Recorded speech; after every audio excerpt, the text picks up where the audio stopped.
ఓం మహాగణాధిపతయే నమః. ఓం గురుభ్యో నమః. ఓం శ్రీమాత్రే నమః. అరుణాం కరుణాతరంగితాక్షీం ధృతపాశాంకుశపుష్పబాణచాపాం అనిమాదిభిరావృతాం మయూకైః అహమిత్యేవ విభావయే భవానీం. శ్రీమాత్రే నమః. ప్రేక్షకులకి ఆ లలితాంబిక అమ్మవారి యొక్క అనుగ్రహం పరిపూర్ణంగా కలగాలని స్ఫూర్తిగా కోరుకుంటూ మనం ఈరోజు చాలామంది అడుగుతున్న ప్రశ్న ఏంటంటే, మాకు ముఖ్యంగా జాగ్రత్త చెప్పండి, 2026 సంవత్సరంలో ఎటువంటి విషయాలలో జాగ్రత్తగా ఉండాలి, ఈ ముఖ్యంగా ఇవి చెప్పండి. అదృష్టం ఎలాగో కలిసి వస్తుంది, బాగా కలిసి వచ్చేవి ఎలాగో వస్తాయి, మీరు చెప్పేశారు ఆల్రెడీ వేటి వల్ల కలిసి వస్తుందని. కాకపోతే మెయిన్గా జాగ్రత్త చెప్పండి అని అడుగుతున్నారు. అయితే ఇక్కడ ఒక్కొక్క రాశిని బట్టి, ఒక్కొక్క లగ్నాన్ని బట్టి పాపగ్రహాలు ఎలా ఉన్నాయి, శుభగ్రహాలు ఎలా ఉన్నాయి, దాని మీద శుభ ఫలితాలు జాగ్రత్తలు చెప్పడం జరుగుతుంది. అయితే ఈ యొక్క అంశాలని చెప్తుంది నేనైనప్పటికీ కూడా చెప్పిస్తుంది సాక్షాత్ లలిత అమ్మవారిగా భావిస్తూ ఒక్కొక్కటిగా మనం తెలుసుకుందాం. వృషభం వారి కనుక చూసుకున్నట్లయితే ఈ 2026 సంవత్సరంలో తీసుకోవాల్సిన ముఖ్యమైనటువంటి జాగ్రత్తలు ఏమిటి అని చెప్పి చూసుకున్నట్లయితే, ఇక్కడ మీకు ఈ కేతువు 4వ స్థానంలో ఉన్నాడు ప్రజెంట్ మీకు 2026 సంవత్సరం నవంబర్ వరకు. అందుకని మీరు ఏదైనా ప్రాపర్టీ తీసుకునేటప్పుడు కానీ, ఏదైనా ఒక విద్యా సంబంధించిన విషయంలో ఏదైనా కోర్సెస్ చేసేటప్పుడు కానీ, తల్లిగారి ఆరోగ్యం విషయంలోని, లేదా ఒక ఆఫీస్ పెడుతున్నారు, లేదా ఒక కన్స్ట్రక్షన్ ప్రారంభించారు, లేదా ఒక మిషనరీ తెచ్చుకుంటున్నారు, పర్టికులర్గా జాగ్రత్తగా ఉండండి. అలాగే కొద్దిగా హార్ట్ రిలేటెడ్ ఇష్యూస్ ఉన్నటువంటి వారు కొంచెం జాగ్రత్తగా మీరు మెడికేషన్ రెగ్యులర్గా చేయడము, కాస్త సూర్య నమస్కారాలు చేయడము, ఇలాంటివి ఖచ్చితంగా చేయండి. అయితే మీకు లాభంలో శని ఉన్నాడు కాబట్టి డోంట్ వరీ.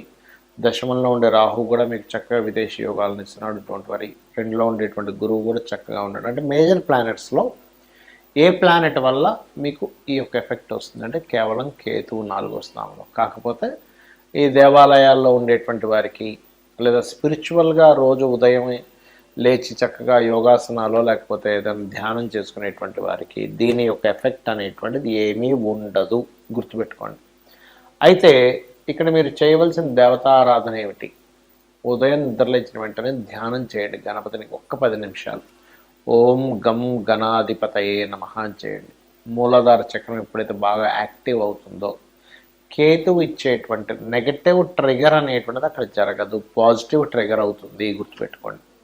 అలాగే ఇక్కడ మరొక విషయం ఏంటంటే, మీరు ఏదైనా వాహనం మీద వెళ్ళేటప్పుడు కూడా కుజహోరలు లేదా రవిహోరలు, గులిక కాలము వీలైనంత మటుకు దీన్ని అవాయిడ్ చేయండి.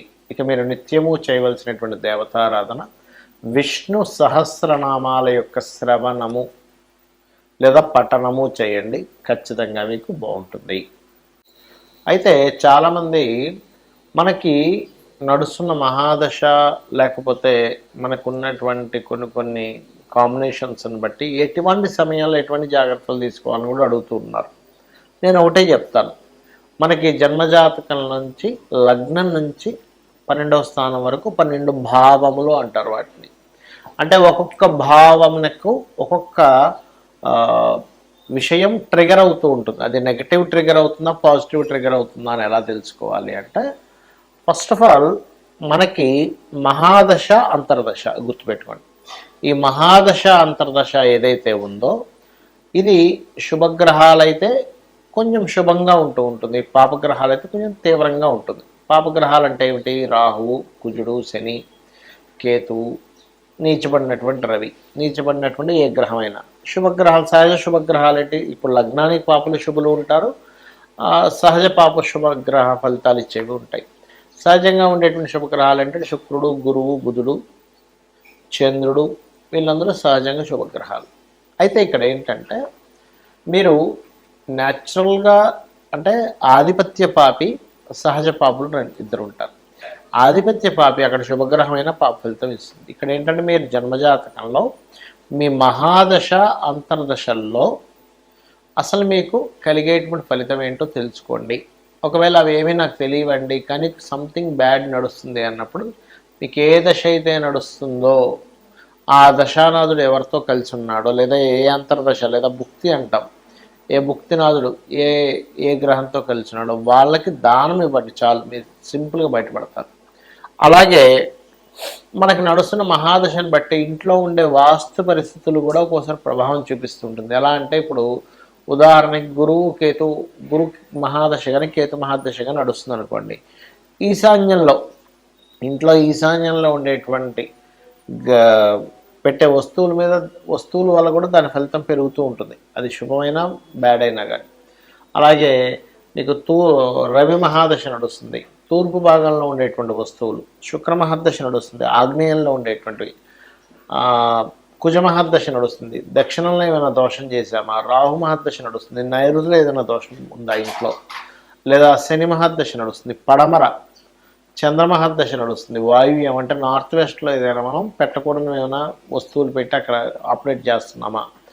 అదేవిధంగా బుధ మహాదశ నడుస్తుంది అనుకో ఉత్తరం. ఇవి ఒక ఎత్తు అయితే, మీకు మీ జన్మజాతకంలో పాపగ్రహాలు లగ్నం నుంచి ఏ భావం మీదకి గోచారంలో వచ్చాయో ఆ సమయంలో కూడా జాగ్రత్తగా ఉండాలి. అంటే లగ్నంలోకి ఎక్కువగా వచ్చాయి, అప్పుడు జీవుడు స్ట్రెస్కి ఎక్కువ గురవుతుంటాడు. అప్పుడు ఏ గ్రహాలైతే ఏ భావంలోకి వచ్చాయి దానికి దానం ఇవ్వాలి.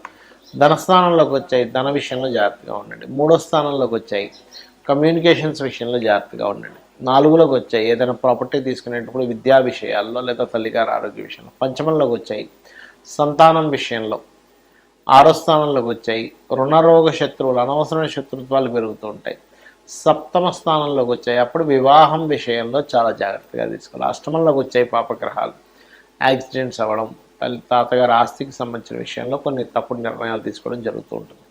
9లోకి వచ్చాయి ఉదాహరణకి పాపగ్రహాలు, అప్పుడేంటి తండ్రి గారి ఆరోగ్యం విషయంలో లాంగ్ జర్నీ చేసేటప్పుడు, బ్యాంక్ ట్రాన్సాక్షన్ చేసేటప్పుడు. 10వ స్థానంలోకి వచ్చాయి ఉదాహరణకి, అప్పుడేంటి అంటే వృత్తి మీద, కెరియర్ మీద ఒక్కొక్కసారి పాపగ్రహంలా కనబడ్డా అది ఒక్కొక్కసారి శుభ ఫలితాలు ఇచ్చేటప్పుడు మాత్రం ఆ యొక్క ప్రమోషన్స్ రావడం కూడా జరుగుతుంది. కానీ ఇక్కడ 10th హౌస్లో పాపగ్రహాలు ఎప్పుడు కూడా కెరీర్ మీద లేదా అత్తగారితో ఉండే గొడవలు ఇట్లాంటివి ఇస్తూ ఉంటుంది. లాభస్థానంలో పాపగ్రహాలు ఉన్నప్పుడు సహజంగా ఏంటంటే 3, 6, 10, 11 స్థానాల్లో పాపగ్రహాలు మంచిదే, అంటే పోరాడేటువంటి ప్రతిమనిస్తాయి. కానీ ఇక్కడ ఏమిటంటే మనం అర్థం చేసుకోవాల్సింది, లాభస్థానంలో పాపగ్రహం ఉన్నప్పుడు లాభాలు వస్తాయి కానీ దాంతో కొంత పోరాటం కూడా ఉంటుంది.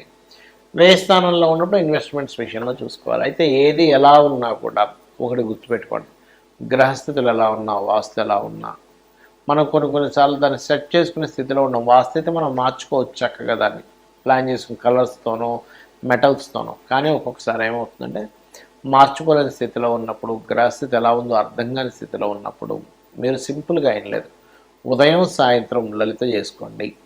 లలిత సహస్రనామాలు వినండి లేదా చదవండి. లేదా మీ ఇష్టదైవం ఎవరిదైనా సరే స్తోత్రం చేసుకోండి, అంటే అష్టోత్తరాలు చేసుకోండి ఉదయం సాయంత్రం. లేదు చక్కగా మీకు దగ్గరలో ఉండే ఆలయానికి రోజు వెళ్ళొస్తుండండి, లేదా గోశాలకు వెళ్ళొస్తుండండి. గ్రహాల యొక్క దుష్ప్రభావం మీద లేకుండా శుభ ప్రభావం కలిగి మీరు ఆనందదాయకంగా ఉంటారు. ఆనందంగా ఉండాలని ఆ లలితాంబిక అమ్మవారి యొక్క అనుగ్రహం మీకు పరిపూర్ణంగా కలగాలని మనస్ఫూర్తిగా కోరుకుంటూ శ్రీమాత్రే నమః.